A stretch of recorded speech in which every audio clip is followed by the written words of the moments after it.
용기를 내어 솔직하게 말씀드리겠습니다. 여러분이 매일 삼키고 있는 알록달록한 알약들, 그 안에 담긴 진실은 생각보다 훨씬 불편합니다.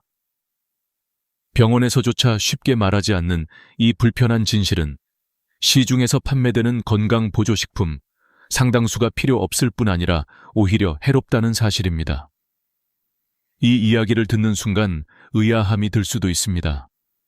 왜냐하면 우리는 수십 년 동안 광고와 주변의 권유에 둘러싸여 살아왔기 때문입니다. 먹으면 혈관이 깨끗해진다, 치매가 예방된다, 뼈가 튼튼해진다 는 달콤한 문구는 누구라도 안심하게 만들지요. 그러나 의학의 최전선에서 수많은 환자들을 만나온 의사들은 또 다른 현실을 목격했습니다. 건강을 위해 삼킨 약이 결국 병을 만들고 삶의 질을 떨어뜨린 사례들 말입니다. 제가 이렇게 강하게 말할 수 있는 이유는 단순한 이론이 아닙니다. 저는 35년 동안 수만 명의 환자를 진료해왔고 그 과정에서 선생님, 이 보조제 괜찮습니까? 라는 질문을 수도 없이 들었습니다. 그리고 안타깝게도 많은 환자들의 알약 절반 이상은 전혀 필요하지 않았으며 일부는 간과 신장을 망치고 심장을 위협하고 있었습니다. 저는 그 순간마다 양심과 싸워야 했습니다. 환자를 위로할 것인가, 아니면 진실을 알릴 것인가. 결국 제가 선택한 길은 단 하나, 양심 앞에 서는 것이었습니다. 한국은 세계에서 건강보조식품 소비가 가장 빠르게 늘고 있는 나라 중 하나입니다. 특히 60세 이상 어르신들은 자녀들에게 부담을 주고 싶지 않다는 마음, 스스로 건강을 지키고 싶다는 의지가 강하기 때문에 더 쉽게 유혹에 빠집니다. 통계청 자료를 보면 노년층의 월평균 건강 지출에서 보조제가 차지하는 비중은 매년 늘어나고 있습니다. 텔레비전, 홈쇼핑, 인터넷을 켜면 하루에도 수십 번씩 쏟아지는 화려한 광고들이 불안한 마음을 파고들고 있는 것이지요. 그러나 여러분, 여기서 멈추어 생각해야 합니다. 우리가 삼키는 그 알약은 정말로 우리 몸에 필요한 것일까요? 정말로 우리의 노후를 지켜줄 것일까요? 아니면 제약사의 이익을 위해 만들어진 달콤한 환상일 뿐일까요? 제가 진료실에서 만났던 한 72세 환자의 이야기를 떠올립니다. 그분은 매일 10가지가 넘는 보조제를 챙겨 드셨습니다. 비타민, 오메가3, 홍삼, 은행잎, 추출물까지. 그러나 결국 간 수치가 비정상적으로 높아져 병원에 오게 되었습니다. 건강을 지키기 위해 삼킨 것이 오히려 건강을 해치고 있었던 것입니다. 이 이야기는 단순히 한 사람의 불운한 사례가 아닙니다. 현대 사회 전반에 걸쳐 일어나고 있는 집단적 착각입니다. 사람들은 보조제를 먹으면서 건강해지고 있다고 믿습니다. 하지만 의학은 냉정합니다. 과잉 섭취된 성분은 몸의 균형을 무너뜨리고 약물과 충돌하며 때로는 치명적인 결과를 낳습니다. 그렇다면 왜 이런 진실은 널리 알려지지 않을까요? 이유는 간단합니다. 병원과 제약업계, 영양제 산업은 이 사실을 크게 말하고 싶어 하지 않기 때문입니다. 막대한 시장, 끝없이 반복되는 광고, 그리고 소비자의 불안 심리가 맞물리면서 건강론 보조제라는 신화가 만들어진 것입니다. 하지만 제가 이 자리에 서서 말씀드리는 이유는 단 하나입니다. 여러분이 그 신화의 희생양이 되지 않기를 바라기 때문입니다. 이 영상은 단순한 정보 전달이 아닙니다. 저는 오늘 제 인생 65년과 의사로서 35년의 경험을 모두 걸고 절대 먹지 말아야 할 보조제 5가지를 말씀드리려 합니다. 그리고 그 대안으로 무엇을 선택해야 하는지도 함께 알려드릴 것입니다. 이 이야기를 끝까지 들으신다면 불필요한 지출을 줄이고 간과 신장의 부담을 덜며 삶의 질을 높이는 지혜를 얻으실 수 있습니다. 지금 이 순간에도 수많은 광고들이 먹으면 젊어진다, 병이 예방된다고 속삭이고 있을 것입니다. 그러나 저는 여러분께 분명히 말씀드립니다.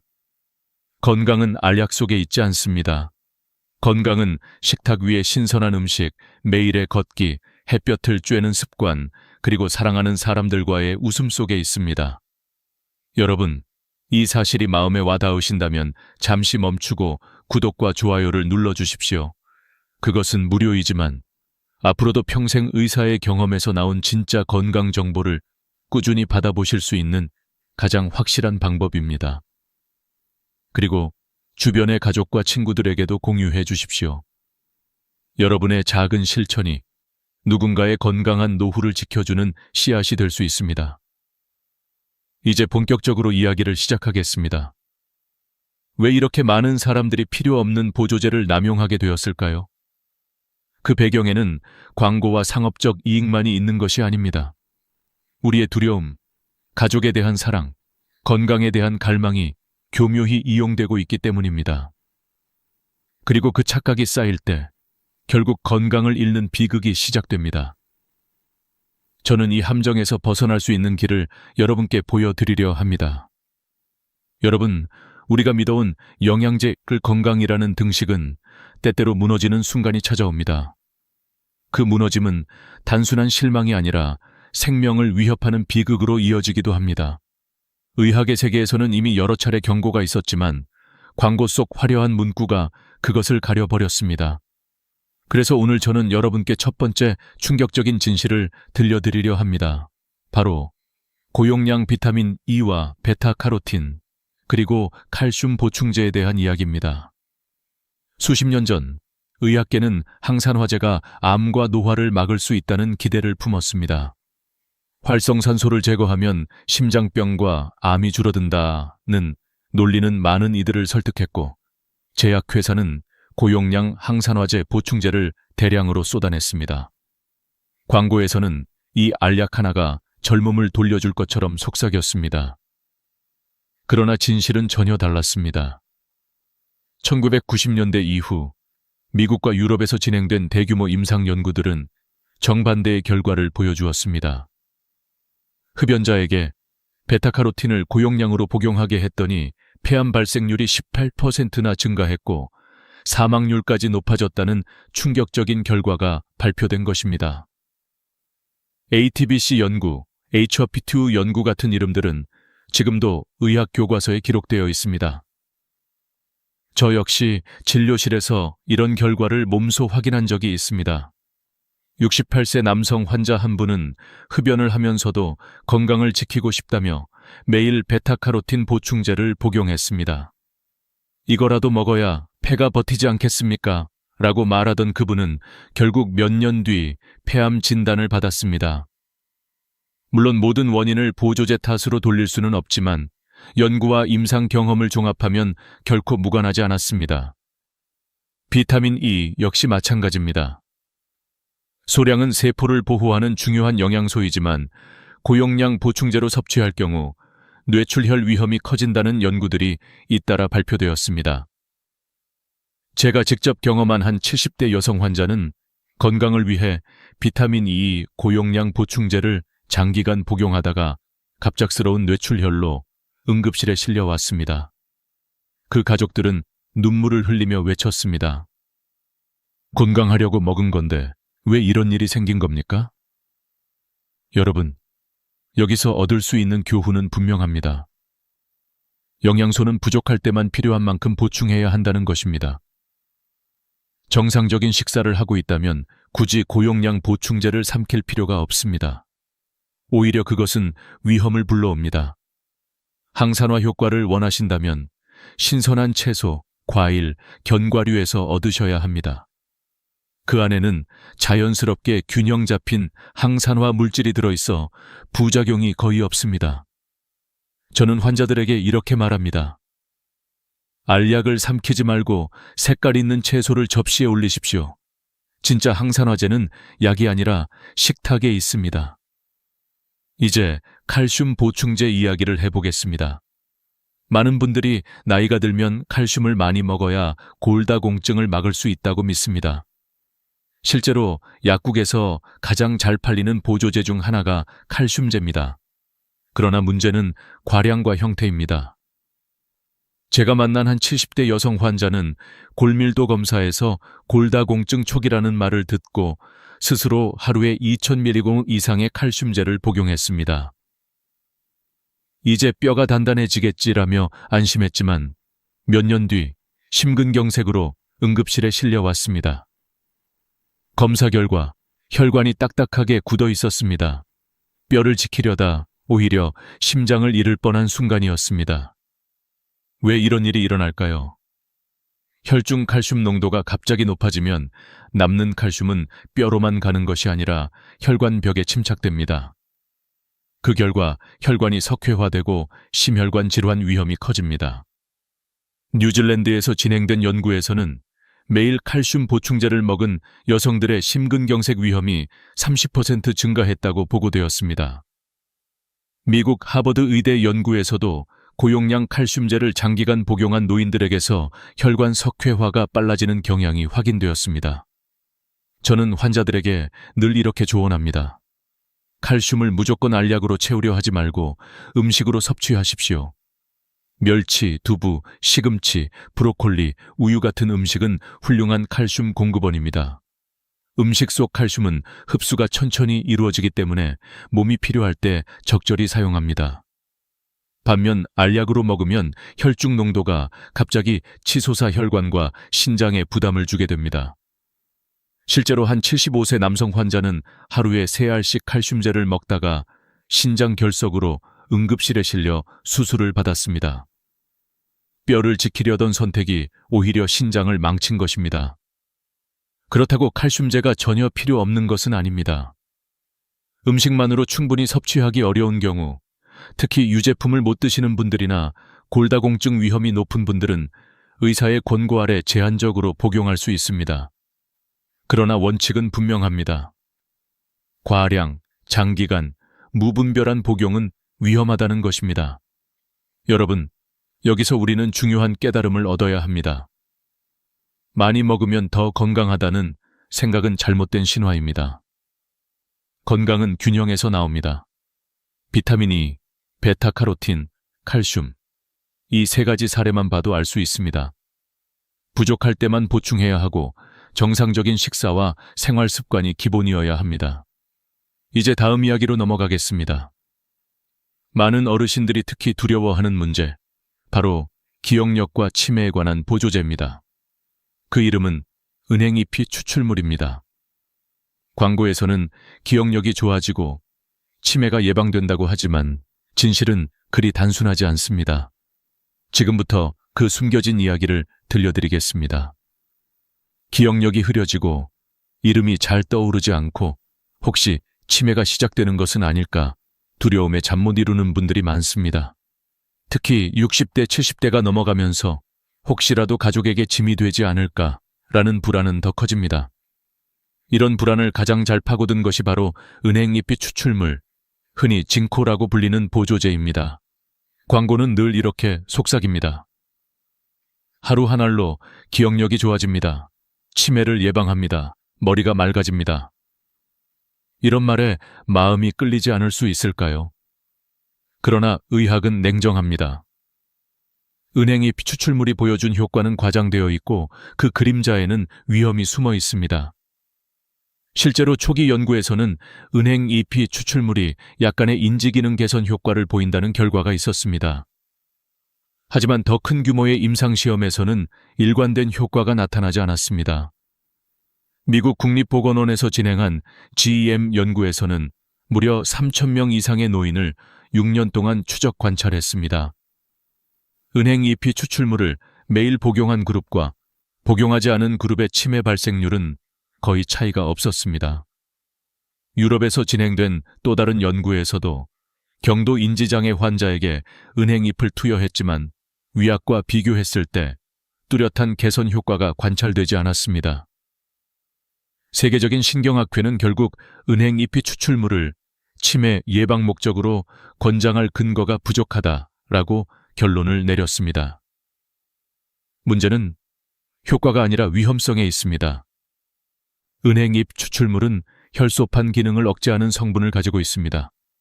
쉽게 말해 피가 잘 멈추지 않게 만드는 성분입니다. 따라서 아스피린이나 한근고제를 복용하는 분들이 은행잎을 함께 먹을 경우 출혈 위험이 크게 높아집니다. 제가 진료실에서 본 70대 남성 환자는 은행잎 보조제를 꾸준히 복용하고 있었습니다. 어느 날 작은 낙상으로 머리를 부딪혔는데 피가 멈추지 않아 결국 뇌출혈로 이어졌습니다. 그는 큰 수술을 받아야 했고 긴 회복의 길을 걸어야 했습니다. 또 다른 60대 여성 환자는 치과에서 단순 발치 시술을 받다가 예상치 못한 과다출혈로 큰 고생을 했습니다. 원인을 추적해보니 매일 먹던 은행잎 보조제가 문제였습니다. 그녀는 눈물로 말했습니다. 그저 기억력에 좋다길래 먹었을 뿐인데 이렇게 될 줄은 몰랐습니다. 이런 사례는 결코 드물지 않습니다. 여러분, 기억력과 치매는 알약 하나로 해결할 수 있는 문제가 아닙니다. 뇌 건강을 지키는 길은 이미 연구로 검증된 생활 습관 속에 있습니다. 규칙적인 운동은 뇌 혈류를 개선하고 새로운 신경세포 생성을 돕습니다.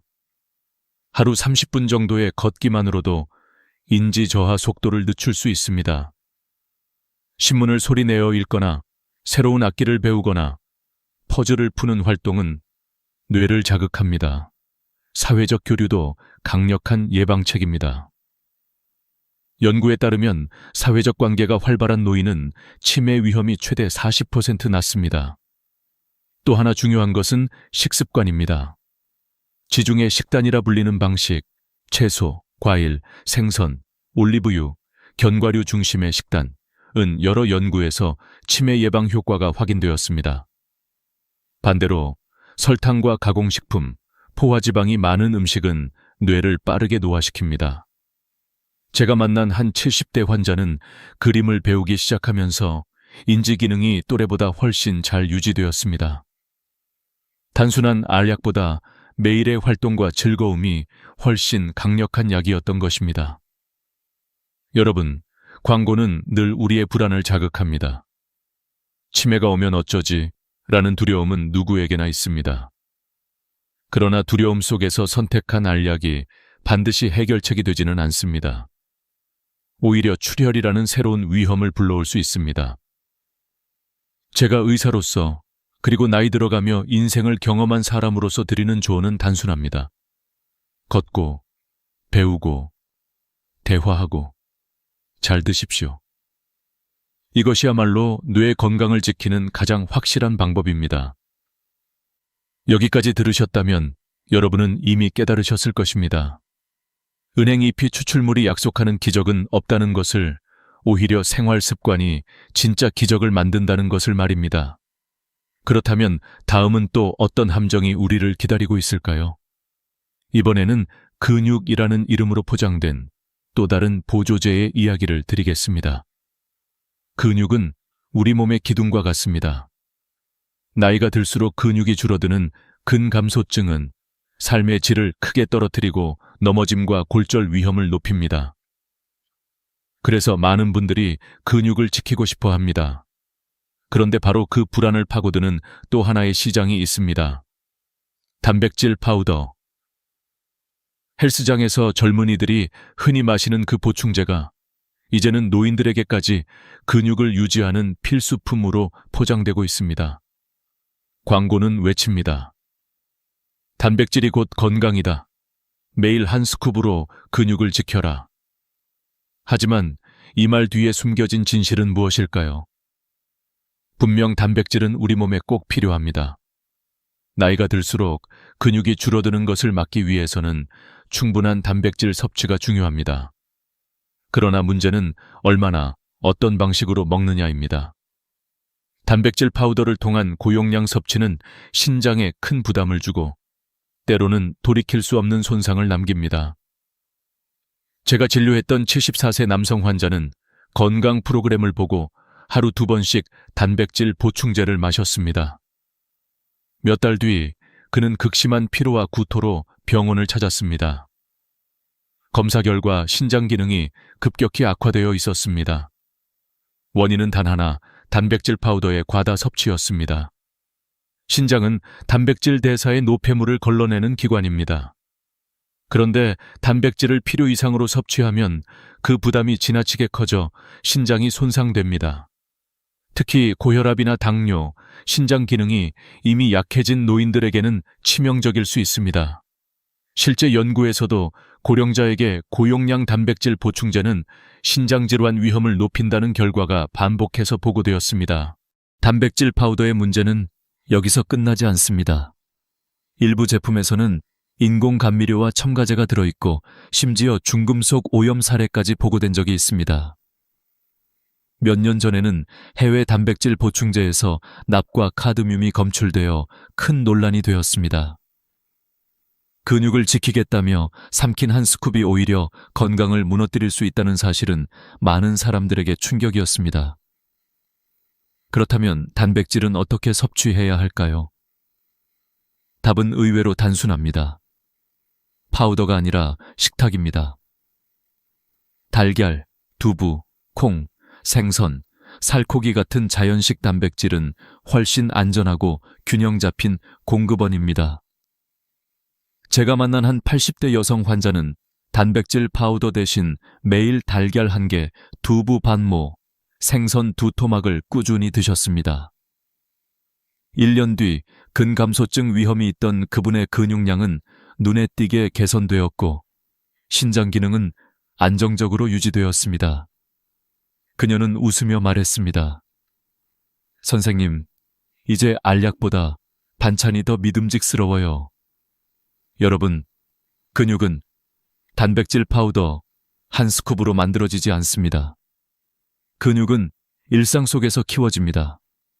충분한 단백질 식사와 함께 걷기와 가벼운 근력 운동이 병행될 때 비로소 근육은 유지됩니다.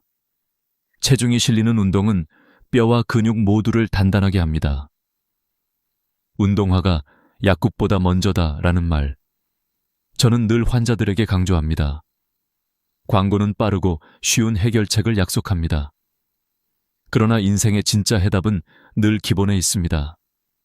신선한 음식, 꾸준한 운동, 적절한 휴식. 이 3가지야말로 근육을 지키는 가장 확실한 비밀입니다. 이제 4번째 함정을 살펴보았습니다. 근육을 지키겠다는 순수한 의지가 상업적 이익과 결합할 때 누군가는 신장질환이라는 대가를 치르게 됩니다. 그렇다면 또 다른 함정은 무엇일까요? 바로 편리함이라는 이름으로 팔리는 종합영양제 패키지입니다. 하루 한 팩으로 모든 영양을 해결한다는 그 달콤한 약속이 어떤 위험을 숨기고 있는지 지금부터 말씀드리겠습니다. 편리함은 언제나 달콤합니다. 아침마다 여러 알약을 챙기는 수고 대신 깔끔하게 포장된 한 팩을 뜯어 삼키면 모든 영양이 채워진다고 합니다. 광고에서는 하루 한 팩이면 완벽하다, 고민할 필요 없다 라는 문구가 쏟아집니다. 그래서 많은 분들이 종합영양제 패키지를 선택합니다. 그러나 이 편리함 뒤에는 우리가 놓치기 쉬운 위험이 숨어 있습니다. 저는 진료실에서 이런 패키지를 복용하는 환자들을 자주 만났습니다. 65세 여성 환자는 매일 잎 2알이 들어있는 종합 패키지를 복용했습니다. 피곤함을 해결하겠다며 시작한 일이었지만 몇 달 뒤 혈액 검사에서 간 수치가 비정상적으로 높게 나왔습니다. 원인을 추적해보니 패키지 속에 들어있던 고용량 비타민과 불필요한 성분들이 간에 부담을 주고 있었습니다. 그녀는 놀라며 말했습니다. 선생님, 저는 건강해지려고 먹었는데 오히려 병을 만든 셈이네요. 또 다른 70대 남성 환자는 혈압약과 당뇨약을 꾸준히 복용하고 있었습니다. 그런데 건강을 위해 종합영양제를 추가했습니다.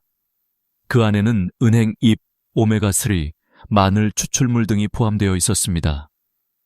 문제는 이 성분들이 모두 혈액을 묽게 하는 효과를 가지고 있다는 점입니다. 결국 그는 작은 잇몸 출혈조차 멈추지 않아 치과 치료를 받는 데 큰 어려움을 겪었습니다. 의약품과 보조제가 충돌한 결과였습니다. 여러분, 종합영양제 패키지의 가장 큰 문제는 중복과 과잉입니다. 한 팩 속에는 필요하지 않은 성분들이 섞여 있고 그중 일부는 서로 충돌하며 간과 신장에 부담을 줍니다. 하루 한 팩이면 완벽하다는 문구는 상업적 유혹일 뿐 의학적 진실은 아닙니다. 건강은 단순히 알약 개수를 늘린다고 보장되지 않습니다. 그렇다면 어떻게 해야 할까요? 첫째, 특정 영양소가 부족하다는 명확한 증거가 있을 때만 필요한 성분을 의사의 권고 아래 선택해야 합니다. 예를 들어 골다공증 위험이 높은 분은 칼슘과 비타민 D, 채소 섭취가 부족한 분은 비타민 C, 채식을 오래 한 분은 비타민 B12 정도를 보충하면 충분합니다. 둘째, 음식과 생활 습관에서 대부분의 영양은 충족할 수 있다는 사실을 기억해야 합니다. 신선한 채소와 과일, 견과류, 생선과 두부, 적절한 햇볕과 운동이야말로 가장 안전하고 효과적인 보충제입니다. 광고는 편리함을 팔지만 인생의 진실은 언제나 불편한 곳에 있습니다. 알약을 늘리지 않고 오히려 줄이는 것이 건강에 가까워지는 길일 수 있습니다. 여러분의 지갑을 지키고 간과 신장을 지키며 삶의 무게를 덜어내는 방법은 바로 맞춤형 선택입니다. 남들이 먹는 것을 따라하는 것이 아니라 내 몸이 필요로 하는 것을 최소한으로 선택하는 것입니다. 저는 환자들에게 이렇게 말하곤 합니다. 종합영양제라는 이름에 속지 마십시오. 알약이 아니라 음식이 기본입니다. 건강은 포장 속에서 나오지 않습니다. 건강은 식탁에서, 걷는 발걸음에서, 햇볕을 받는 피부에서, 사랑하는 사람들과 나누는 웃음에서 나옵니다. 이제 5번째 함정까지 살펴보았습니다. 비타민 E와 베타카로틴, 칼슘 보충제, 은행 잎이 추출물, 단백질 파우더, 그리고 종합 영양제 패키지. 이 5가지는 건강을 위한다는 명목 아래 오히려 건강을 해칠 수 있습니다. 그렇다면 마지막으로 이 모든 경험을 통해 우리가 얻을 수 있는 인생의 교훈은 무엇일까요? 다음에서 그 결론을 말씀드리겠습니다. 이제 여러분은 5가지 건강 보조제에 숨겨진 함정을 모두 들으셨습니다. 고용량 비타민 E와 베타카로틴, 무분별한 칼슘 보충제, 은행잎이 추출물, 단백질 파우더, 그리고 종합 영양제 패키지. 각각은 건강이라는 이름으로 포장되어 있지만 실제로는 간과 신장, 혈관과 뇌를 위협할 수 있습니다. 그렇다면 우리가 배워야 할 교훈은 무엇일까요? 단순합니다. 건강은 알약 속에 있지 않다는 사실입니다. 저는 수많은 환자들을 통해 한 가지 분명한 진실을 보았습니다. 진짜 건강은 식탁에 있습니다. 신선한 채소와 과일, 제철 생선과 두부, 곡류와 견과류 속에는 약이 흉내낼 수 없는 균형이 들어 있습니다. 음식은 단순히 영양소의 집합이 아니라 수천 년 동안 인류와 함께 진화해온 조화로운 선물입니다. 그 안에서 우리는 필요한 것을 얻고 부족하지도 넘치지도 않게 조절할 수 있습니다. 건강은 또한 매일의 발걸음 속에 있습니다. 하루 30분의 걷기는 약이 할 수 없는 기적을 만듭니다. 심장을 단단하게 하고 뼈를 튼튼하게 하며 뇌를 젊게 유지시킵니다. 계단을 오르고 손주와 함께 놀며 가볍게 근력 운동을 하는 순간마다 우리의 몸은 살아있음을 증명합니다. 햇볕 역시 빼놓을 수 없는 보약입니다. 하루 20분 따뜻한 햇살을 피부에 담는 것만으로도 비타민 D가 합성되고 칼슘 흡수가 원활해집니다. 햇볕은 단순히 비타민의 원천이 아니라 우리의 기분을 밝게 하고 하루의 리듬을 건강하게 맞추는 빛이기도 합니다. 그리고 마지막으로 건강은 사람 사이의 웃음 속에 있습니다. 연구들은 사회적 관계가 활발한 노인이 그렇지 않은 노인보다 치매 위험이 40% 낮다는 사실을 보여줍니다. 친구와 대화하고 가족과 식사하며 이웃과 웃음을 나누는 순간마다 우리의 뇌는 자극을 받고 마음은 젊어집니다. 외로움은 질병의 토양이 되고 관계는 최고의 예방약이 됩니다. 저는 35년 의사 생활을 하며 늘 스스로에게 다짐했습니다. 양심 앞에 당당하자. 그래서 오늘 여러분께도 당부드립니다. 알약에 의존하지 마십시오. 부족할 때만, 꼭 필요할 때만 의사의 지시에 따라 보충하십시오. 그 외에는 음식과 생활 습관이 충분합니다. 오늘의 이야기가 불편하게 들릴 수도 있습니다. 왜냐하면 우리는 오래도록 영양제를 많이 먹어야 건강하다는 말을 들어왔기 때문입니다. 그러나 이제는 시선을 바꾸어야 합니다. 건강은 많음이 아니라 균형에서 시작합니다. 단순함 속에서 진짜 힘이 나옵니다. 여러분, 이제 선택은 여러분의 몫입니다. 계속해서 광고의 달콤한 약속을 믿을 것인가? 아니면 자연과 생활 속에서 건강을 찾을 것인가? 저는 여러분이 후자의 길을 선택하시기를 진심으로 바랍니다. 그것이야말로 몸과 마음을 지키는 가장 현명한 길입니다. 이 영상을 끝까지 들어주셔서 감사합니다. 오늘의 이야기가 작은 깨달음이 되었다면 지금 바로 구독과 좋아요를 눌러주십시오. 그것은 무료이지만 앞으로도 평생 의사가 직접 전하는 진짜 건강 정보를 놓치지 않는 가장 확실한 방법입니다. 알림 설정까지 해두신다면 새로운 영상이 올라올 때 바로 확인하실 수 있습니다. 마지막으로 부탁드립니다. 여러분의 경험을 댓글로 나누어 주십시오. 직접 먹어본 보조제 중 불필요하다고 느낀 것 혹은 도움이 되었던 생활 습관을 적어주시면 다른 분들에게도 큰 힘과 지혜가 될 것입니다. 댓글 하나가 누군가의 노후를 지키는 씨앗이 될 수 있습니다. 저는 다음 영상에서 또 다른 양심 어린 이야기로 찾아뵙겠습니다. 건강하십시오. 그리고 잊지 마세요. 진짜 건강은 알약이 아니라 여러분의 삶 속에 있습니다. 우리는 살아가면서 얼마나 많은 순간을 말 한마디 때문에 잃어버리는지 모릅니다. 누군가는 평생 함께할 것 같던 친구를 단 한마디의 무심한 말로 잃기도 하고, 또 누군가는 가족과의 깊은 유대마저도 날카로운 언어의 칼날에 잘려나가는 경험을 하게 됩니다. 세상에서 가장 무서운 무기는 눈에 보이지 않는 것이라 했습니다. 바로 혀, 그리고 말입니다. 칼로 베인 상처는 시간이 지나면 아물지만 말로 생긴 상처는 시간이 지나도 흔적을 남기며 때로는 영원히 관계를 갈라놓습니다. 여러분은 혹시 기억하시나요? 너무 가까워서, 너무 믿어서 무심코 뱉은 말이 상대의 가슴을 깊이 찌른 경험을, 아니면 그 반대로 누군가의 말 한마디가 내 마음을 꿰뚫어 버렸던 순간을. 우리가 진정으로 깨달아야 할 것은 실수로 한 말이 아닌 반복되는 습관으로 자리 잡은 말의 위험성입니다. 나도 모르게 내뱉는 말이 습관이 되고 그 습관이 결국 내 인생을 무너뜨리는 뿌리가 되곤 합니다. 한국 속담에 말 한마디로 천냥빚 갚는다 라는 말이 있습니다. 그러나 그 반대도 존재합니다. 말 한마디로 천냥 빚을 진다. 현실 속에서는 후자의 경우가 더 많습니다. 직장에서, 가정에서, 심지어는 가장 소중한 친구와의 자리에서도 말 한마디 잘못이 모든 것을 잃게 만듭니다. 그리고 우리는 늘 후회합니다. 그때 왜 그런 말을 했을까? 하지만 이미 화살은 날아가 버린 후지요. 이 장면을 상상해 보십시오.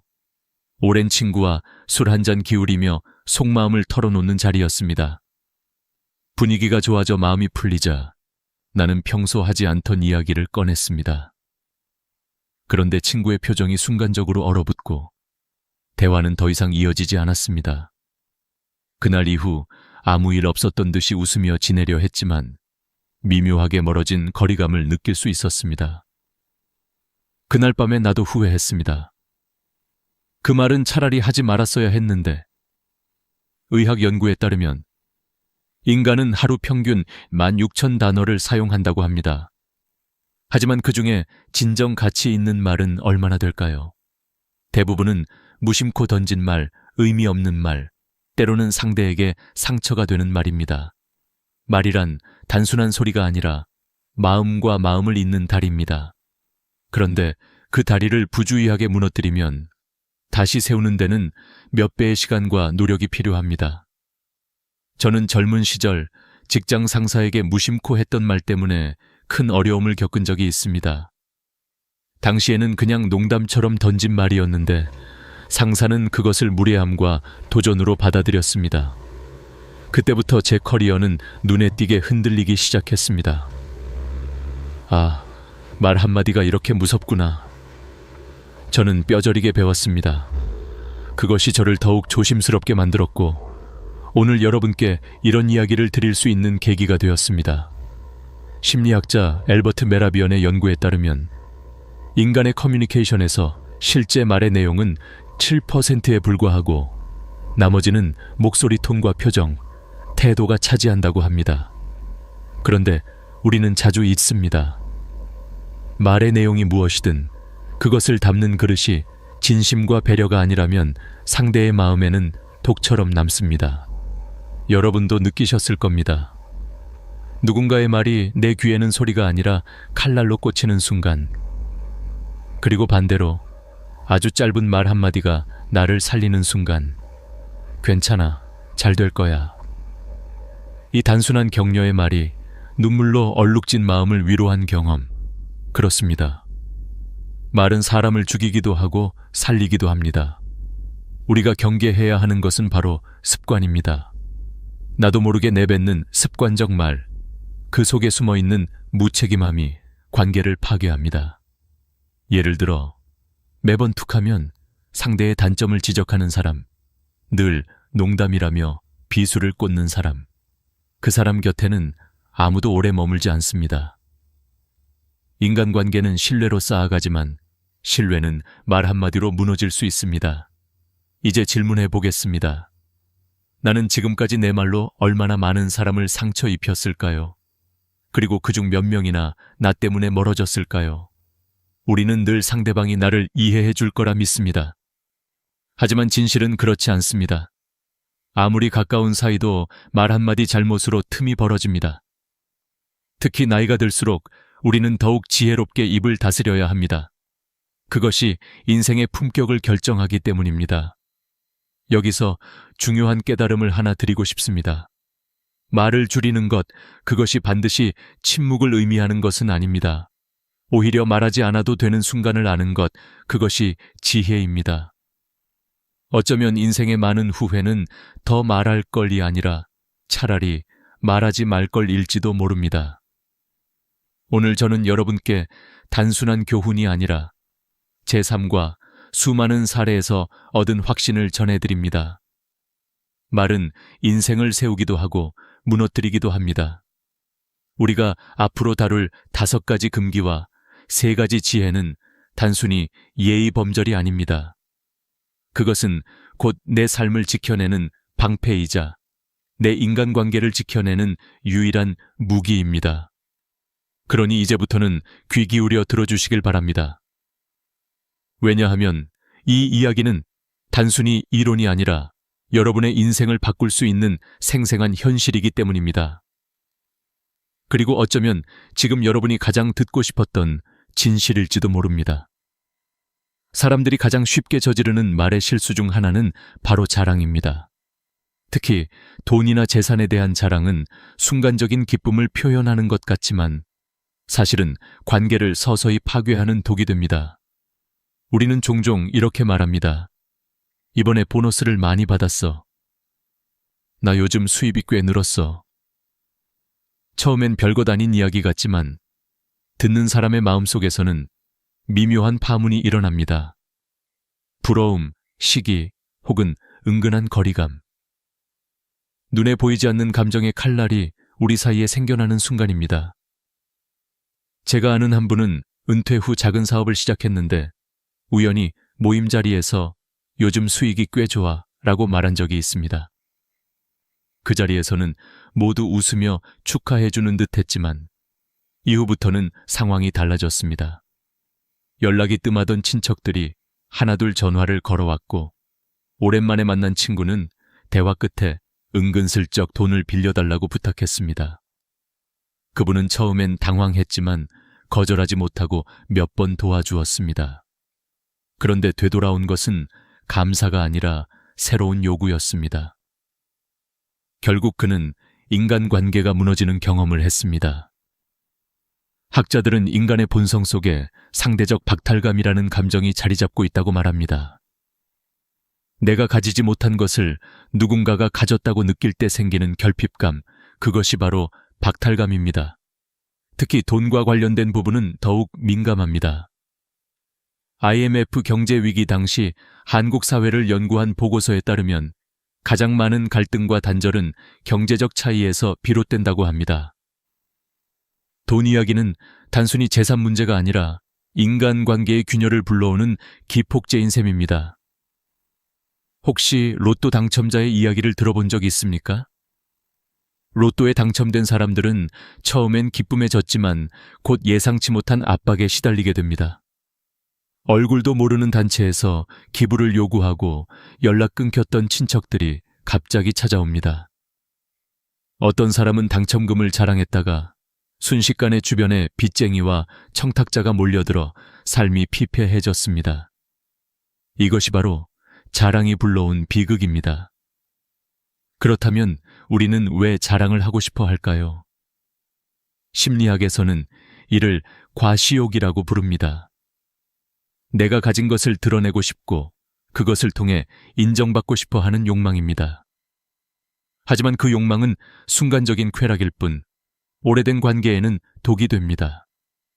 누군가는 질투하고 누군가는 기대하며 누군가는 나를 이용하려 듭니다. 결국 자랑은 내 입으로 내 인생에 던지는 도전장이 되는 셈입니다. 저는 청년 시절 어렵게 번 돈으로 부모님께 좋은 선물을 드린 적이 있습니다. 그때 지인들에게 무심코 이번에 꽤 큰 돈을 벌었어 라고 말했습니다. 그 순간부터 제 주변의 시선이 달라졌습니다. 어떤 친구는 은근히 그럼 한턱 내라 라고 말했고 또 다른 친구는 혹시 돈 좀 빌려줄 수 있어? 라며 부탁했습니다.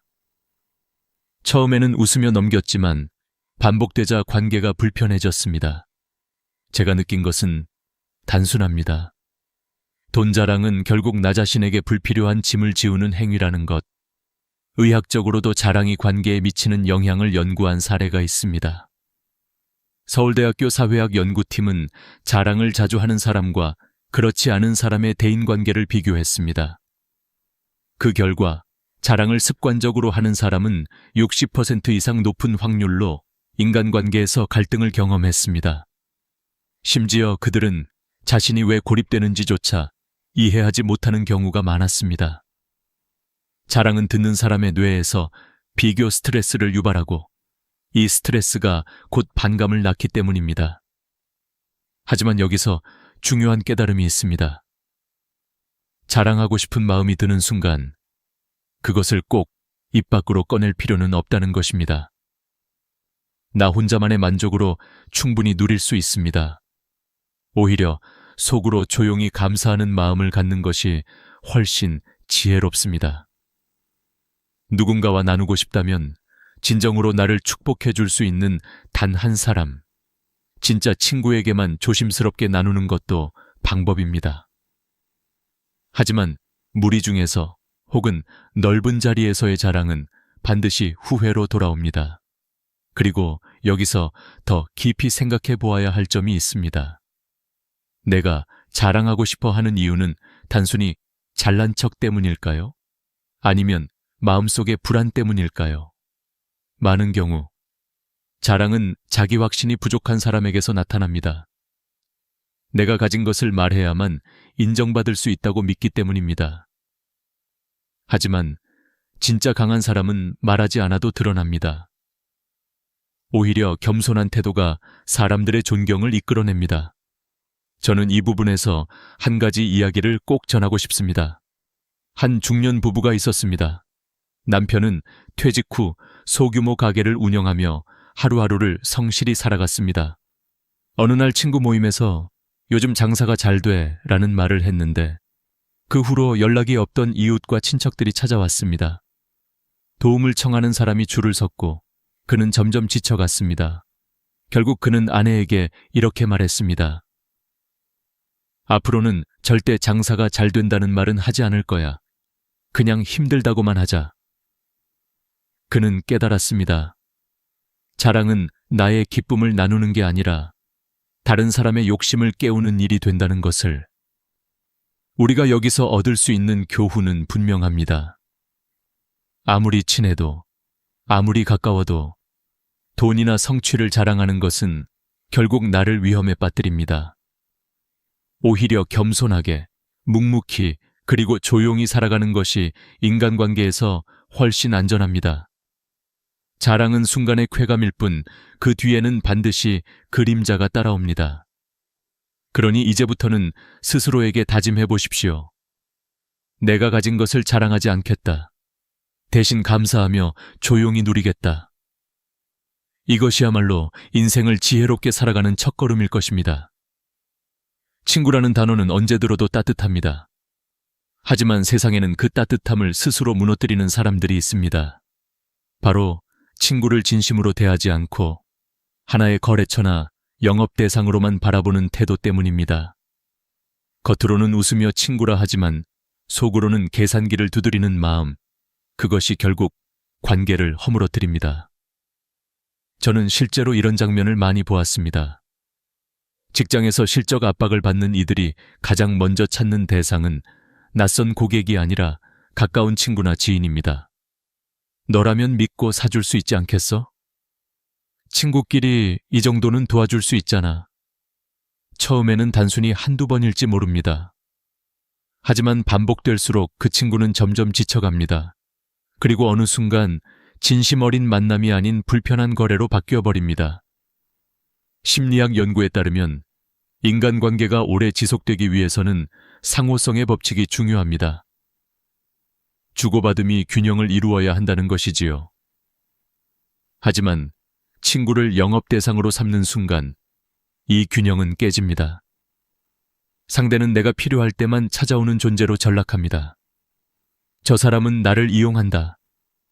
이런 생각이 자리 잡기 시작하면 그 관계는 이미 끝난 것이나 다름없습니다. 실제로 한 보험 설계사분이 있었습니다. 그는 성실하고 정직한 사람이었지만 회사에서 요구하는 실적 때문에 결국 친구들을 찾아다니며 상품을 권했습니다. 처음엔 친구들이 믿고 들어주었지만 두세 번 반복되자 하나둘 멀어지기 시작했습니다. 나중에는 모임에서도 그를 피했고 결국 그는 외로이 남게 되었습니다. 그는 말했습니다. 나는 친구를 잃고 실적도 잃었다. 진짜 잃은 건 내 인생이었다. 우리가 기억해야 할 중요한 사실은 진짜 친구는 거래로 이어지는 것이 아니라는 점입니다. 가까운 사이일수록 오히려 계산을 넘어서야 합니다. 하지만 현대사회에서 우리는 너무나 자주 효율성과 이익의 논리에 갇혀 살아갑니다. 그 결과 친구조차도 하나의 수단으로 바라보게 되는 것입니다. 여러분은 혹시 생각해 보셨나요? 나는 내 친구를 어떻게 대하고 있는가? 그저 함께 웃고 울며 살아가는 동반자로 대하는가? 아니면 나의 필요에 따라 이용하고 있는가? 이 질문 앞에서 솔직해질 수 있어야 합니다. 나이가 들수록 진짜 친구를 만나기 어렵다고들 말합니다. 하지만 사실은 내가 진짜 친구가 될 준비가 되어 있지 않았기 때문일지도 모릅니다. 사회학 조사에 따르면 한국의 50대 이상 성인 중 절반 가까이가 진심을 나눌 친구가 거의 없다고 답했습니다. 이유를 물었을 때 가장 많이 나온 대답은 사람들이 자꾸 자신을 이용하려 해서였습니다. 바로 이것이 현실입니다. 친구를 도구로 보는 태도, 그것이 사람들을 외롭게 만듭니다.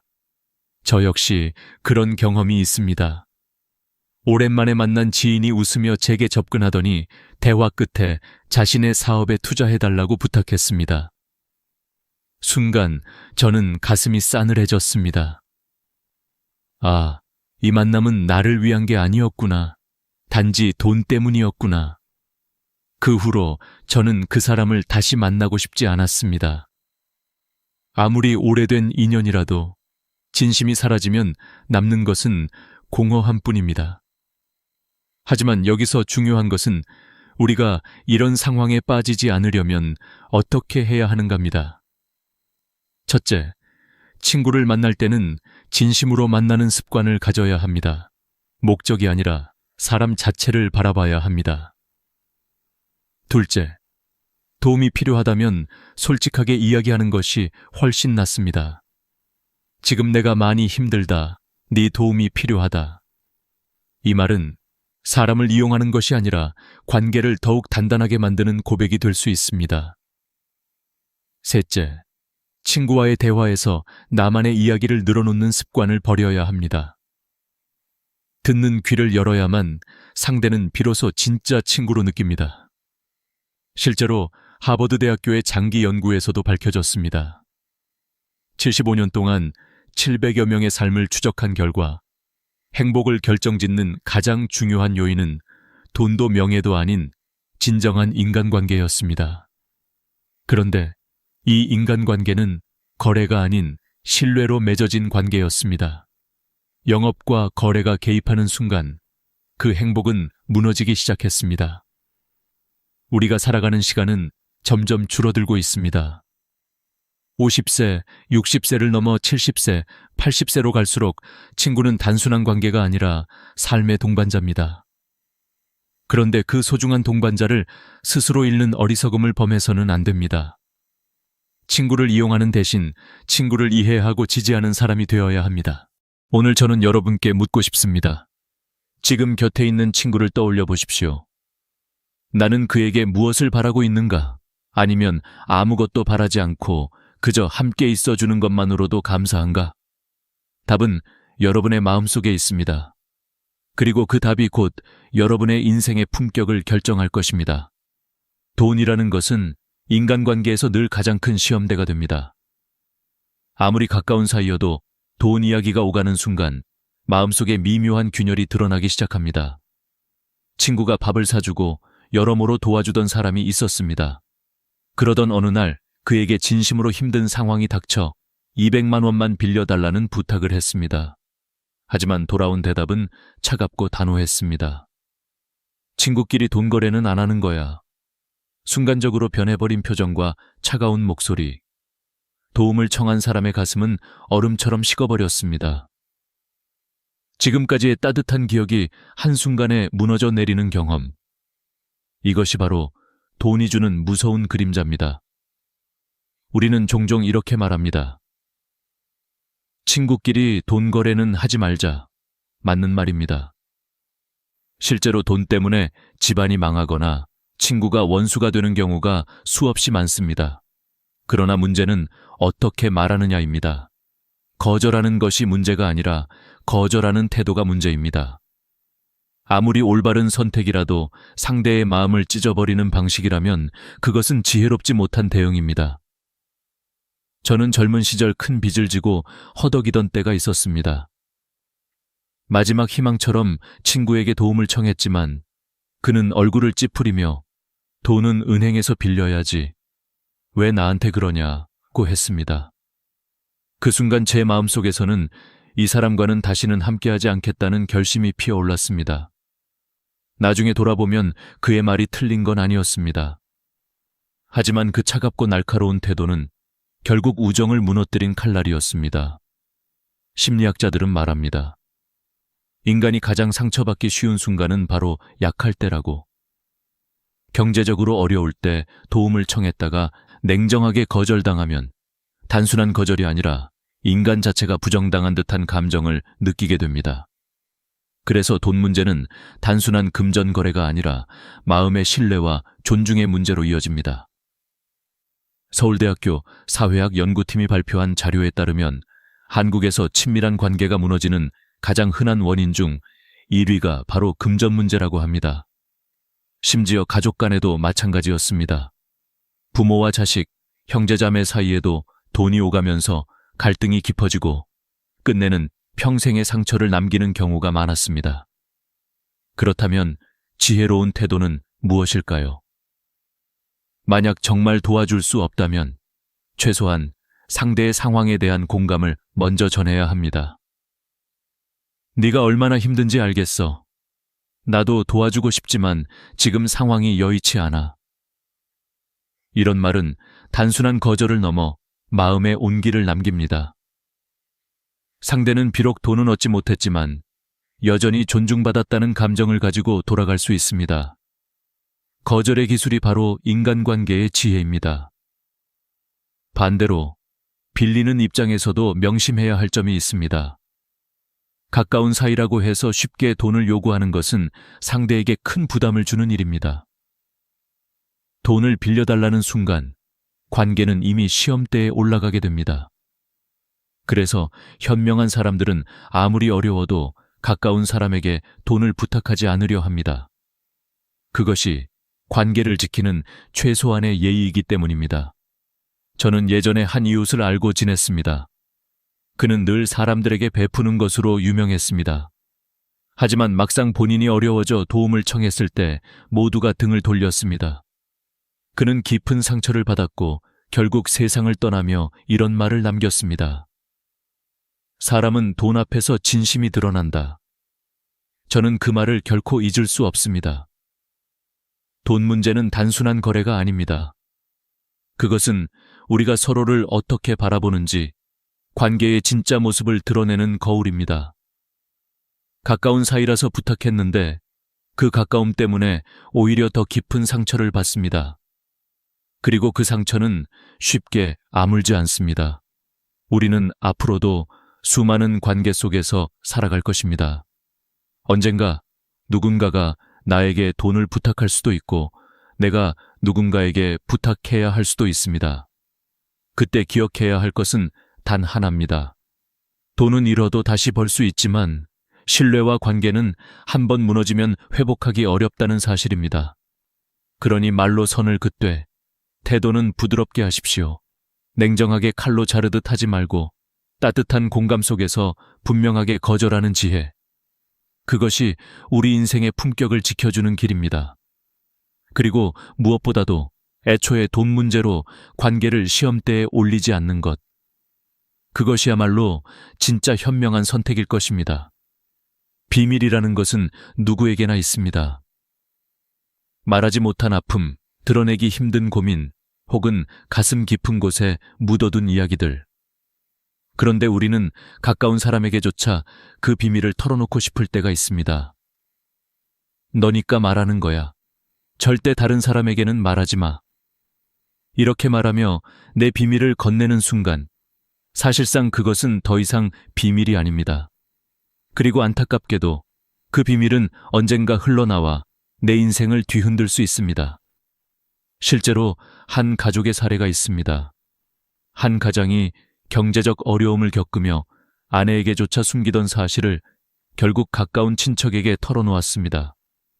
하지만 절대 말하지 않겠다 던 그 약속은 오래가지 않았습니다.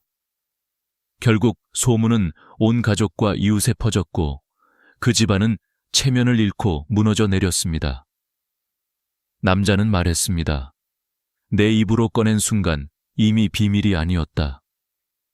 이것이 바로 비밀의 아이러니입니다. 더 무서운 것은 타인의 비밀을 이야기하는 경우입니다. 우리가 알고 있는 타인의 약점, 그것을 무심코 흘려버리는 순간 관계는 끝장납니다. 누군가의 신뢰를 배신하는 행위는 단순한 말실수가 아니라 죄악에 가깝습니다. 한국의 전통사회에서는 입으로 죄를 짓는 것을 가장 큰 잘못으로 여겼습니다. 왜냐하면 한 번 흘러나온 말은 다시 거둘 수 없기 때문입니다. 저는 이런 경험을 직접 본 적이 있습니다. 오랜 친구 중 한 명이 있었습니다. 그는 다른 사람의 비밀을 우연히 알게 되었고 술자리에서 농담처럼 그것을 흘려버렸습니다. 모두가 웃었지만 당사자는 그날 이후 단 한 번도 그를 만나주지 않았습니다. 배신은 칼보다 날카롭다. 이 말은 결코 과장이 아닙니다. 한순간의 가벼운 입이 평생의 우정을 끊어버린 사례였습니다. 여러분도 혹시 경험하셨을 겁니다. 너무 가볍게 약속을 하고 너무 쉽게 말을 내뱉어 후회했던 순간을. 기분이 좋아서 분위기에 휩쓸려 내가 도와줄게 라고 말했지만 시간이 지나면서 점점 부담이 되어 후회했던 기억. 말은 순간의 감정으로 태어나지만 그 결과는 오랜 시간 우리를 따라다닙니다.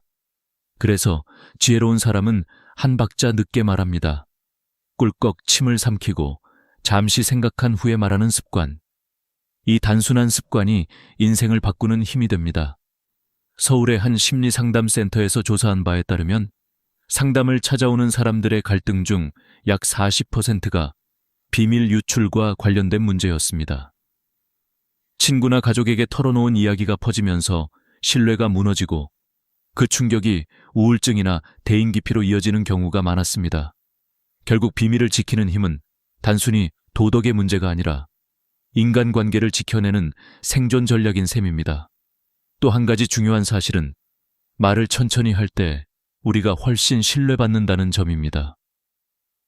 연구에 따르면 말을 빨리 하는 사람보다 천천히, 낮은 목소리로 말하는 사람이 훨씬 설득력이 높다고 합니다.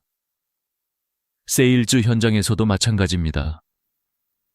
너무 빠르게 말하는 사람은 조급해 보이고 심지어는 속이는 듯한 인상을 줍니다. 반면 침착하게 천천히 말하는 사람은 안정감과 신뢰를 줍니다. 그렇습니다.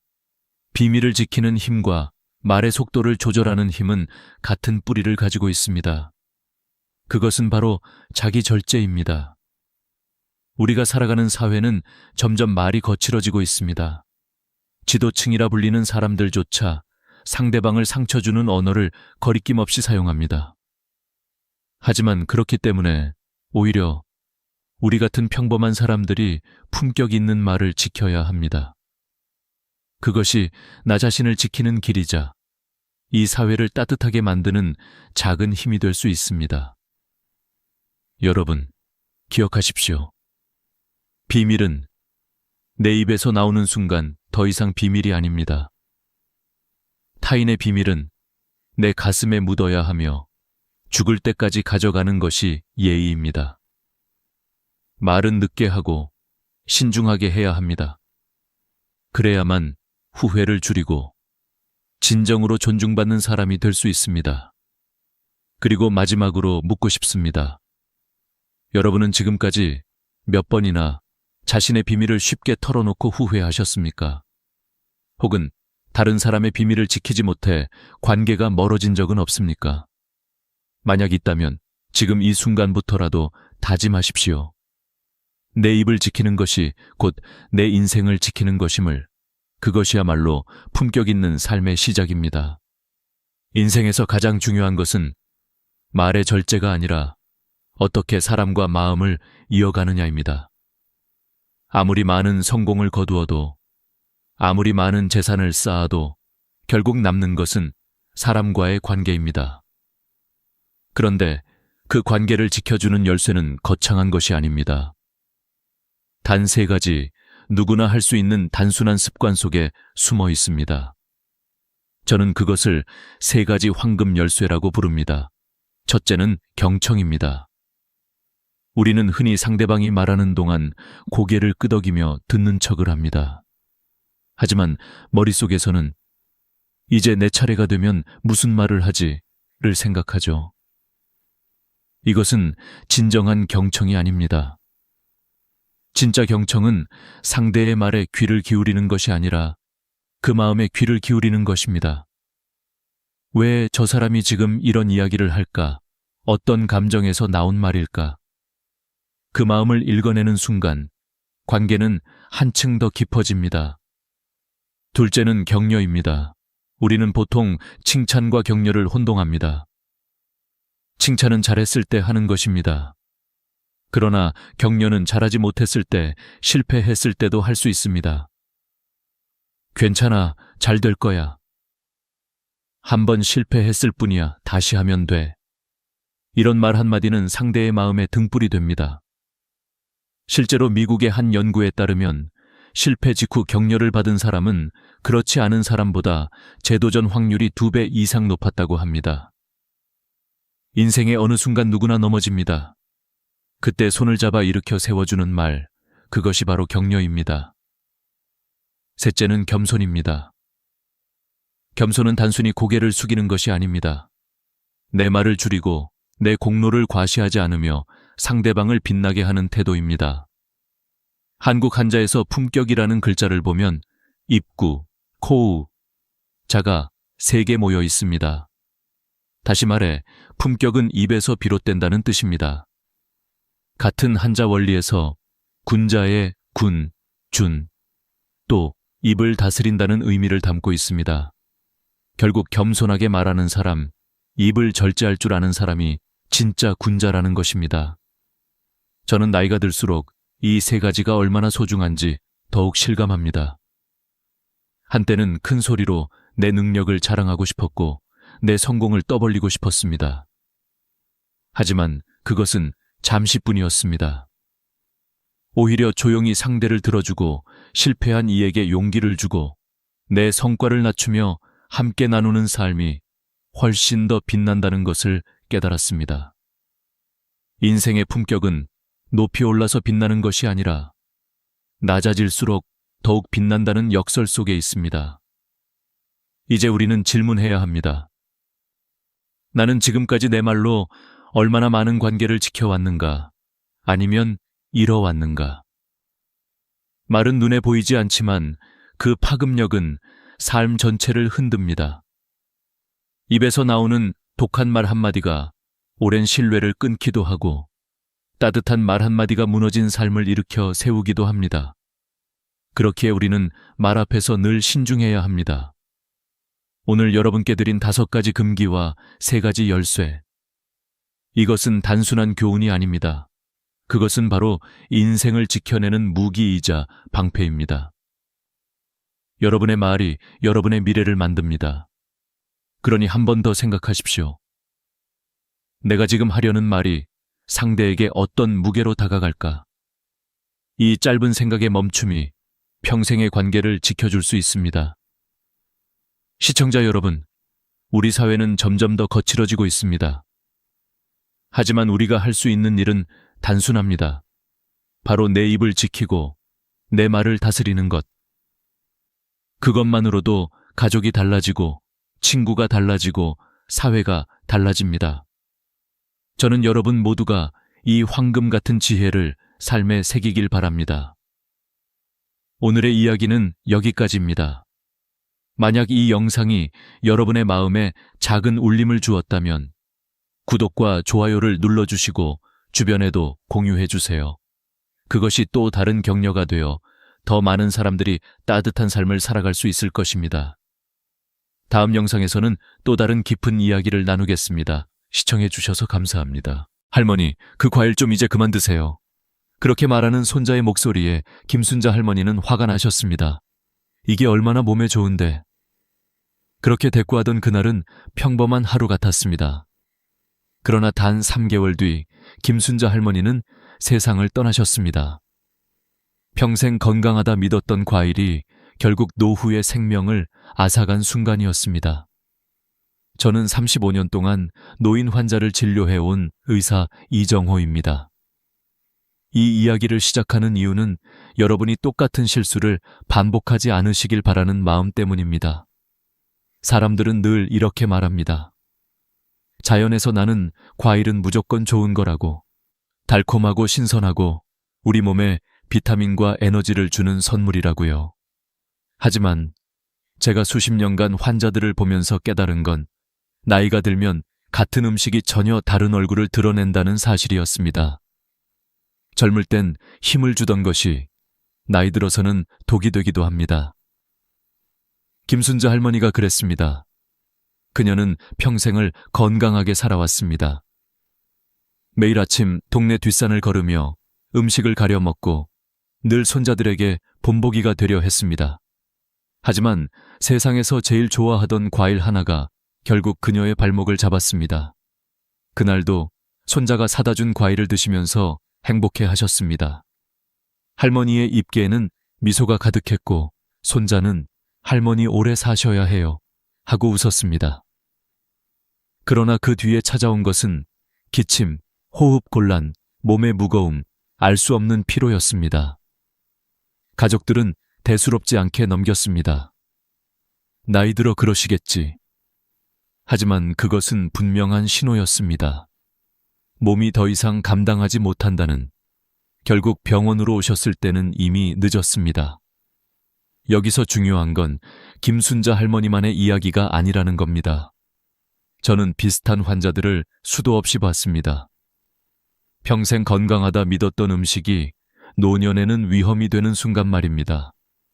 그리고 그 중에서도 과일은 특히 치명적이었습니다. 설마 과일이 사람을 죽게 해요? 많은 분들이 처음엔 믿지 않습니다. 하지만 의학적으로 충분히 설명할 수 있습니다. 나이가 들면 췌장은 예전처럼 당분을 처리하지 못합니다. 신장은 칼륨을 배출하지 못합니다.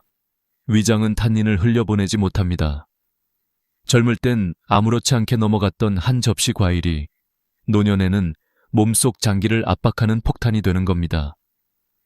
저는 아직도 김순자 할머니의 마지막 눈빛을 기억합니다. 병상에 누워 손을 잡으며 하신 말씀. 선생님, 그 과일이 저를 이렇게 만들 줄은 몰랐어요. 그 눈빛에는 후회와 두려움이 뒤섞여 있었습니다. 그러나 동시에 저에게는 분명한 다짐이 생겼습니다. 더 많은 분들에게 알려야 한다는, 이제는 알게 되셨죠. 과일이라고 다 안전하지 않다는 걸요. 오늘 저는 3가지 과일 이야기를 하려 합니다. 우리가 평생 건강에 좋다고 믿었던, 그러나 60세 이후에는 독이 되는 과일들입니다. 이 3가지만 멀리해도 여러분의 목숨을 지킬 수 있습니다.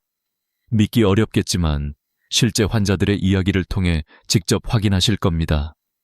그런데 여러분, 여기서 한 가지 더 말씀드리고 싶습니다. 단순히 공포를 드리려는 게 아닙니다. 저는 여러분께 희망도 드리고 싶습니다. 바꿀 수 있는 방법이 있다는 겁니다.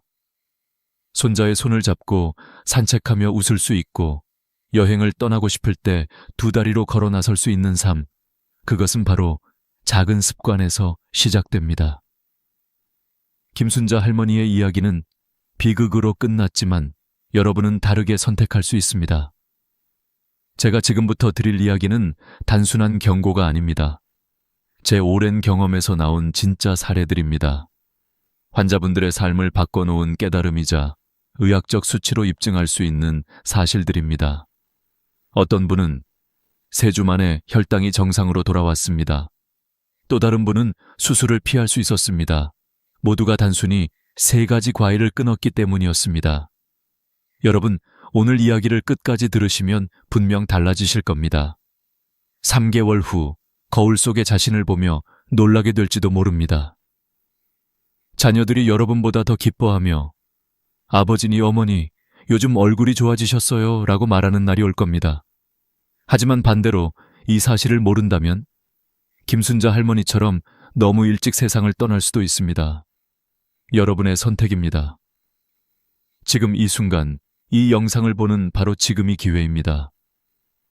손자와 함께 공원을 걷고 싶으신가요? 자녀들에게 건강한 모습을 오래 보여주고 싶으신가요? 그렇다면 오늘부터 단 3가지 과일을 끊으시면 됩니다. 다음 이야기를 들으시기 전 잠시 생각해 보세요. 내가 매일 먹는 과일 중에 과연 안전하지 않은 건 없는지. 곧 말씀드리겠습니다. 위험한 과일 3위부터 1위까지. 특히 1위는 여러분이 지금도 매일 드시는 바로 그것일 수 있습니다. 반드시 아셔야 합니다. 그것 하나만 끊어도 생명을 구할 수 있으니까요. 병원 진료실 문이 열리자마자 들어오신 분은 74세 김말순 할머니였습니다. 단정한 옷차림, 규칙적인 생활 습관, 그리고 늘 밝은 표정으로 동네에서도 건강한 노인의 대명사라 불리던 분이었죠. 그런데 그날은 달랐습니다. 얼굴이 창백했고 걸음걸이는 힘이 없어 보였으며 숨소리도 가빠져 있었습니다. 저는 급히 의자에 앉도록 하고 차트를 살폈습니다. 그리고 놀라운 이야기를 듣게 되었습니다. 선생님, 오늘 아침에 손자가 가져다 준 포도를 한 송이 다 먹었는데 갑자기 어지럽고 숨이 차서 쓰러질 뻔했어요. 포도 한 송이. 여러분은 이게 얼마나 큰 의미를 가지는지 아시나요? 겉보기에는 그저 신선한 과일일 뿐입니다.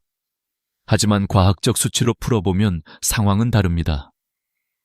포도 한 송이에는 평균 15알 이상의 당분, 즉 각설탕 15개 분량이 숨어 있습니다. 젊을 땐 큰 문제가 되지 않습니다. 췌장이 활발히 작동해 인슐린을 분비하고 근육과 세포들이 당을 에너지로 빠르게 사용합니다. 그러나 60세를 넘으면 이야기가 달라집니다. 췌장의 기능은 절반 가까이 떨어지고 세포들의 반응 속도도 느려집니다. 결과는 단순합니다. 당분이 혈액 속에 고스란히 쌓이며 몸을 공격하기 시작합니다. 김말순 할머니의 증상은 전형적이었습니다. 포도를 먹은 지 30분이 지나자 갑자기 어지럼증이 몰려왔습니다. 이마에 식은땀이 흐르고 가슴은 쿵쾅거리며 뛰기 시작했습니다. 이어지는 졸음과 무거운 머리, 전신의 무력감. 이는 모두 혈당이 급격히 치솟았다는 신호였습니다. 저희가 혈액 검사를 했을 때 혈당 수치는 평소보다 2배 이상 높아져 있었습니다. 여러분, 여기서 중요한 것은 단순히 포도가 나쁘다는 말이 아닙니다. 문제는 양과 나이의 조합입니다. 20대 청년이 포도 한 송이를 먹는 건 큰 문제가 되지 않습니다.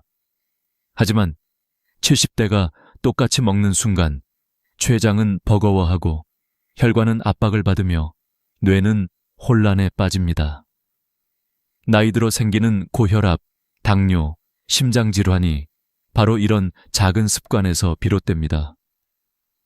김말순 할머니는 놀라며 물었습니다. 그럼 저는 이제 포도를 아예 못 먹는 건가요? 아닙니다. 저는 분명히 말씀드렸습니다. 드셔도 됩니다. 다만 하루에 10알 이하로, 그것도 식사 후 2시간 뒤에만 드셔야 합니다.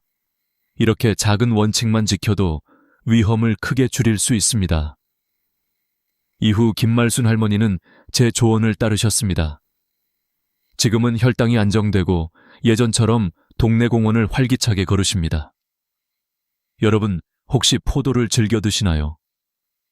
손자 손녀가 사다 줄 때마다 기뻐서 한 송이를 다 드시는 건 아닌가요? 그 기쁨이 독이 될 수 있습니다. 꼭 기억하세요. 60세 이후 포도는 더 이상 단순한 과일이 아닙니다. 혈당 폭탄이 될 수 있습니다. 실제 연구 결과도 이를 뒷받침합니다. 한국의 한 대학병원 연구팀은 65세 이상 노인을 대상으로 실험을 진행했습니다. 같은 양의 포도를 섭취했을 때 젊은 그룹은 혈당이 평균 20% 상승한 반면 노인 그룹은 60% 이상 급격히 상승했습니다.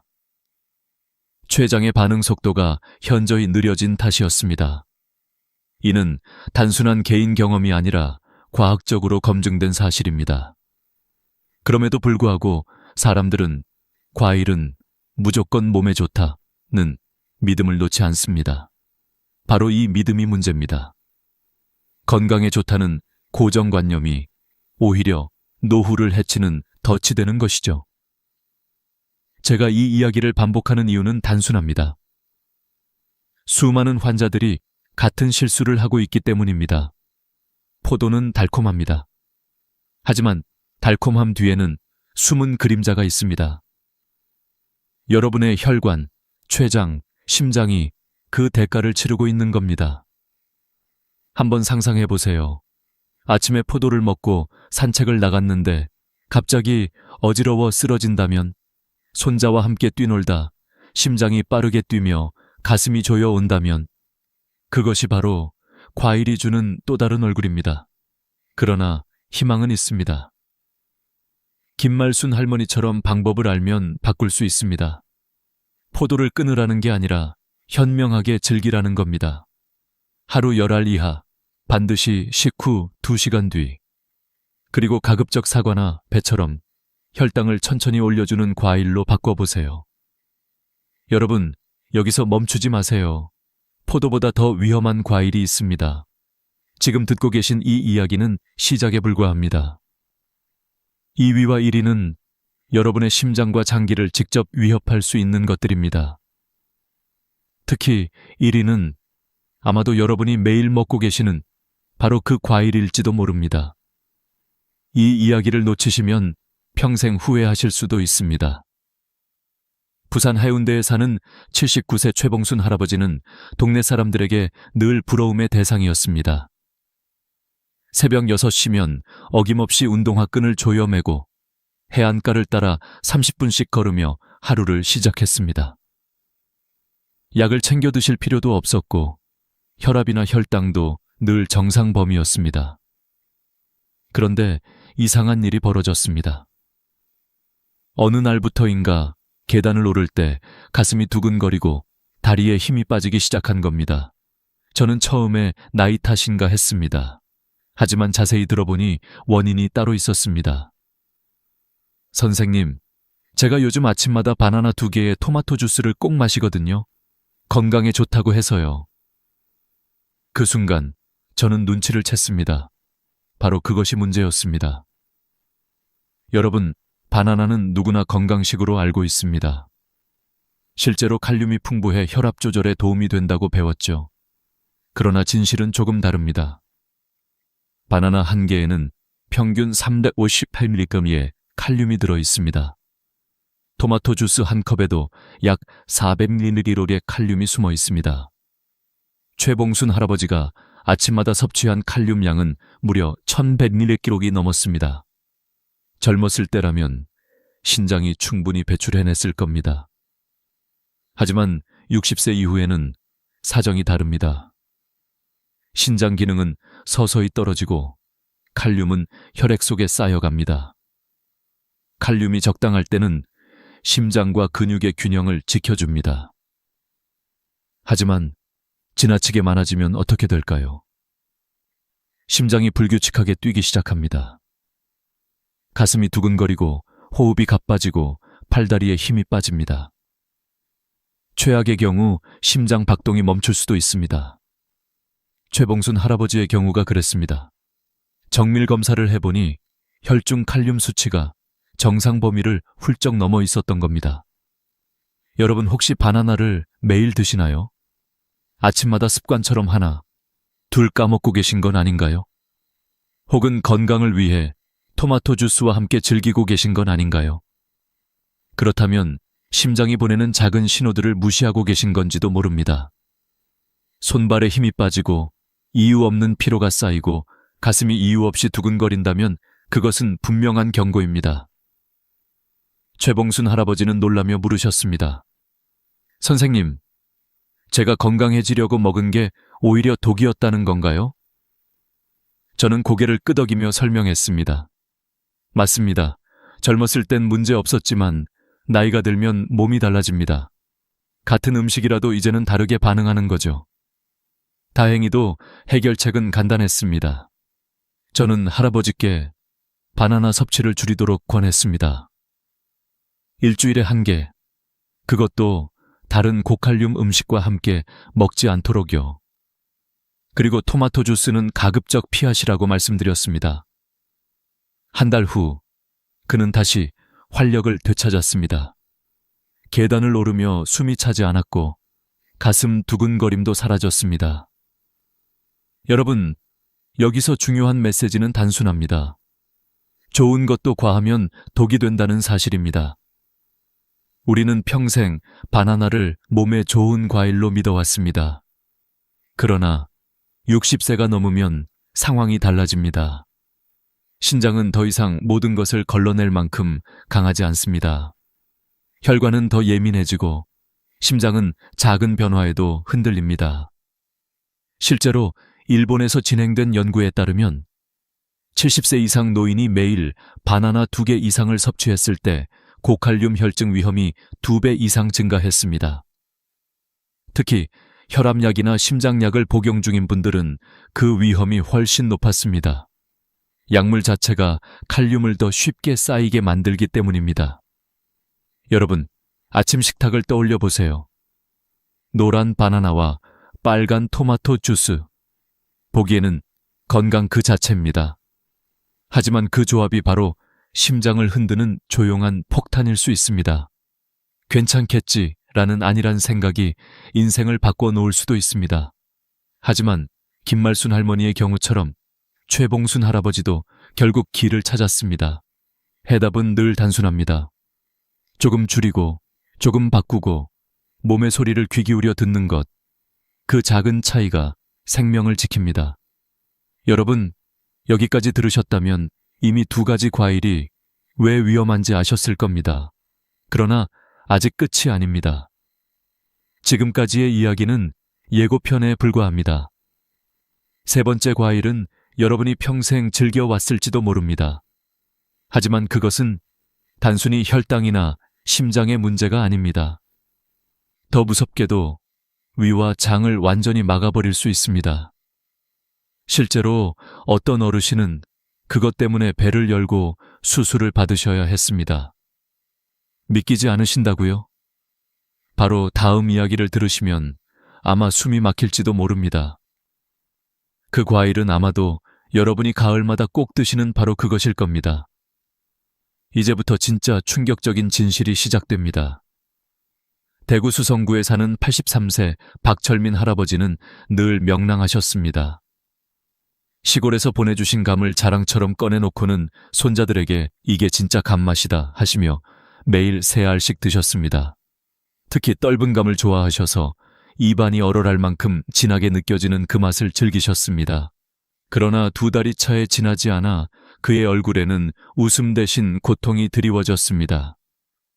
배가 아프다며 신음하기 시작하셨고 며칠째 화장실을 가도 변이 나오지 않았습니다. 가족들은 단순한 변비로 생각하고 약을 드셨습니다. 하지만 통증은 더 심해졌습니다. 결국 응급실로 오셨을 때 저는 그의 배를 살짝 눌러보기만 해도 딱딱한 덩어리가 손끝에 잡혔습니다. 급히 CT를 찍어본 순간 모두가 충격에 빠졌습니다. 위와 장 안에 돌덩이 같은 것들이 가득 차 있었던 겁니다. 혹시 돌이나 이상한 걸 드신 적 있나요? 제가 묻자 할아버지는 고개를 저으셨습니다. 아니요. 평소처럼 감만 먹었는데요. 바로 그것이 원인이었습니다. 감문이라는 단어 혹시 들어보셨나요? 감 속에 들어있는 탄닌이라는 성분이 위산과 만나면 단단히 굳어져 위석을 만듭니다. 위에 생기는 돌, 그것이 박철민 할아버지를 괴롭히고 있었습니다. 여러분, 놀랍지 않습니까? 우리가 평생 건강식으로 여긴 감이 사실은 장기를 막아버리는 흉기가 될 수도 있다는 사실 말입니다. 특히 떫은 감에는 탄닌이 30%나 들어있습니다. 젊을 땐 위가 강하게 움직여 음식물을 빠르게 내려보내기 때문에 이런 일이 잘 생기지 않습니다. 하지만 나이가 들면 위 근육이 약해지고 음식이 머무는 시간이 길어집니다. 탄닌이 오래 머무르며 돌덩이로 굳어버리는 겁니다. 박철민 할아버지는 결국 수술대에 오르셨습니다. 전신 마취를 하고 배를 열어 하나하나 굳은 덩어리를 꺼내야 했습니다. 다행히 수술은 성공했지만 80대 노인이 큰 수술을 견디는 것은 얼마나 위험한 일인지 여러분도 잘 아실 겁니다. 그렇다면 단감은 괜찮을까요? 많은 분들이 이렇게 묻습니다. 하지만 답은 아니오입니다. 단감에도 여전히 10%가량의 탄닌이 들어있습니다. 특히 공복에 먹거나 우유와 함께 먹으면 더 위험합니다. 단백질과 만나면 더 단단한 위석을 만들기 때문입니다. 박철민 할아버지는 수술 후 저에게 한숨을 쉬며 말씀하셨습니다. 선생님, 제가 평생 좋아했던 감이 저를 죽일 뻔했네요. 저는 조용히 고개를 끄덕였습니다. 젊을 땐 괜찮았지만 이제는 몸이 달라졌다는 사실을 받아들여야 했습니다. 여러분 혹시 가을마다 감을 박스째 사서 드시지는 않으십니까? 동네 어귀마다 주렁주렁 매달린 감을 보며 한입 베어 물 때의 달콤함을 즐기고 계시진 않습니까? 그러나 그 즐거움이 자칫 목숨을 앗아갈 수도 있습니다. 위와 장이 막히고 수술대에 오르는 상황을 떠올려 보세요. 감이 맛있다고 해서 그 대가가 생명을 위협한다면 그것만큼 어리석은 일은 없습니다. 물론 저는 감을 완전히 끊으라고 말씀드리는 게 아닙니다. 정말 드시고 싶으시다면 한 달에 1개, 그것도 껍질을 완전히 벗기고 식사 후 2시간 뒤에만 드셔야 합니다. 그래야 위험을 줄일 수 있습니다. 그러나 그마저도 조심해야 합니다. 왜냐하면 몸의 회복력은 예전 같지 않기 때문입니다. 실제로 서울의 한 대학병원에서 70세 이상 노인을 대상으로 조사한 결과 떫은 감을 자주 먹는 그룹은 위석 발생률이 일반인보다 4배 이상 높았습니다. 그만큼 나이든 위장은 감을 감당하기 어렵다는 이야기입니다. 여러분, 이제는 선택하셔야 합니다. 목숨보다 소중한 과일은 없습니다. 그 맛이 아무리 달콤하고 추억이 깃들어 있다 해도 생명을 위협한다면 과감히 내려놓아야 합니다. 박철민 할아버지가 결국 감을 끊고 사과와 배로 바꾼 것처럼 말입니다. 여기까지가 세 번째 과일의 진실입니다. 포도는 혈당을 무너뜨리고 바나나는 심장을 흔들며 감은 위와 장을 막아버립니다. 그러나 여러분, 두려워만 하실 필요는 없습니다.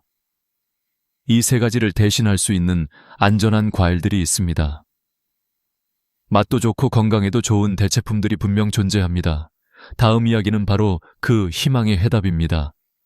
여러분이 내일부터 바로 실천할 수 있는 방법들이 기다리고 있습니다. 포도, 바나나, 감. 세 가지 과일의 위험성을 들으셨다면 이제 마음이 무거우실지도 모릅니다. 하지만 걱정하지 마십시오. 인생의 문을 닫는 과일이 있는가 하면 새로운 활력을 주는 과일도 있기 마련입니다. 지금부터 말씀드릴 내용은 단순한 대체 음식이 아닙니다.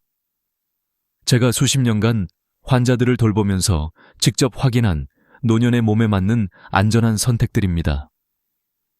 이 과일들로 바꾼 환자들은 단 몇 주 만에 전혀 다른 삶을 살게 되었습니다. 먼저 포도 대신 드실 과일은 바로 사과입니다. 사과에는 펙틴이라는 섬유질이 풍부합니다. 펙틴은 혈당을 천천히 올려줍니다. 포도가 단숨에 혈당을 폭발시키는 반면 사과는 잔잔한 물결처럼 서서히 변화를 만들어내지요. 실제로 인천 연수구에 사는 75세 김영희 할머니가 있었습니다. 할머니는 늘 포도를 즐겨 드셨는데 혈당이 급격히 오르락내리락하며 자주 어지럼증에 시달렸습니다. 제가 포도를 끊고 사과 반 개로 바꾸라고 권한 지 한 달 만에 어지럼증이 사라지고 몸이 훨씬 가벼워졌다고 하셨습니다. 선생님, 아침에 눈을 뜨면 머리가 맑아져요. 예전에는 늘 무겁고 피곤했는데. 할머니의 미소는 그 어떤 약보다 밝았습니다.